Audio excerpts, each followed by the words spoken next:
Aujourd'hui, on est chez Bonomi, un restaurant dont je ne sais absolument rien, parce que j'ai pas du tout cherché qui, quoi ou comment avant de venir, mais c'est un collègue qui m'en a parlé, qui m'a dit que c'était très bon. Or moi, je suis comme Saint-Thomas, je crois que ce que je goûte. Alors voilà, pour le déjeuner, il y a 3 menus, le menu red, le menu blue et le menu green. Je me suis dit, ah, c'est marrant, des menus par couleur, on va avoir des assiettes colorées. Et ben en fait, pas du tout, parce que le tartare de betterave dans le menu rouge, il est aussi dans le menu bleu et dans le menu vert. Alors le tartare de betterave, ça c'est un plat dont je me suis beaucoup moquée dans mes chroniques, parce que je trouvais ça insupportable, cette passion des chefs pour la betterave, qui est un légume sympathique, mais enfin bon. Et en fait, l'habitude, quand on propose un tartare de betterave, c'est de le couper à la mandoline. Moi, la mandoline, j'aime bien qu'il y ait des truffes. Mais bon, là, ce qui est amusant, c'est que d'abord, c'est pas un tartare dans la mesure où la betterave est cuite, mais c'est par rapport à la présentation. Vous voyez, comme les tartares, ça ressemble à un tartare de bœuf. Je vais goûter. C'est un peu comme des betteraves vinaigrettes qu'on ferait chez soi, mais en meilleur. Alors, la soupe de carottes, elle est annoncée ras el hanout et pétales de rose, et c'est vrai qu'elle a un côté ultra oriental. Il y a plein de petites choses, il y a un petit peu de noix de coco, il y a des petits morceaux de pain qui croustillent.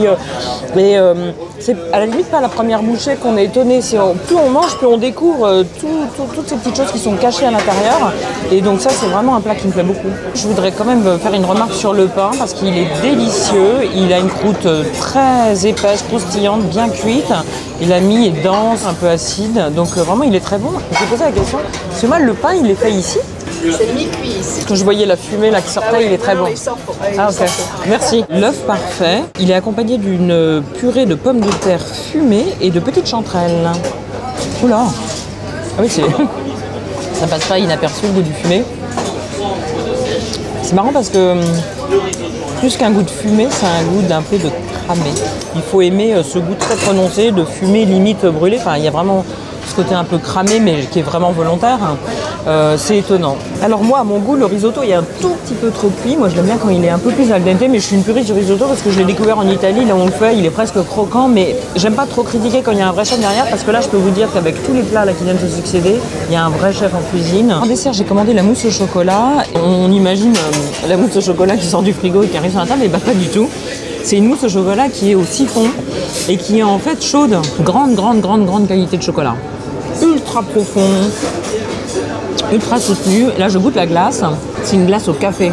Je déteste le café, mais c'est pas une glace, c'est un sorbet au café. C'est hyper bon. Ça me rappelle un dessert que j'ai mangé au Louis XV, chez Alain Ducasse. Il y avait ce mélange de ça, de chocolat noir très profond et de café. Ouais, ça, c'est encore une super réussite. En sortant d'un restaurant comme ça, je me dis, ne faut jurer de rien, parce que moi, je n'aurais pas misé une cacahuète sur Bonomi. Pourquoi? Parce que la déco un peu chiadée, le quartier en cours de gentrification, toute cette clientèle de bureaux, costard-cravate, ces femmes bien mises, et puis cette carte qu'on ne comprenait rien. Et en fait, les assiettes, elles arrivent et elles sont étonnantes parce que d'abord, on s'y attend pas et parce qu'elles sont super travaillées. Un menu à 25 € avec 4 plats et le chef s'en sort parce que justement, il travaille des produits qui ne coûtent pas cher, des carottes, des betteraves, du riz, mais il les travaille super bien et donc il les détourne, il les relève, il en fait de super belles assiettes. Alors moi je dis pour Bonomi, hip hip hip, hurrah.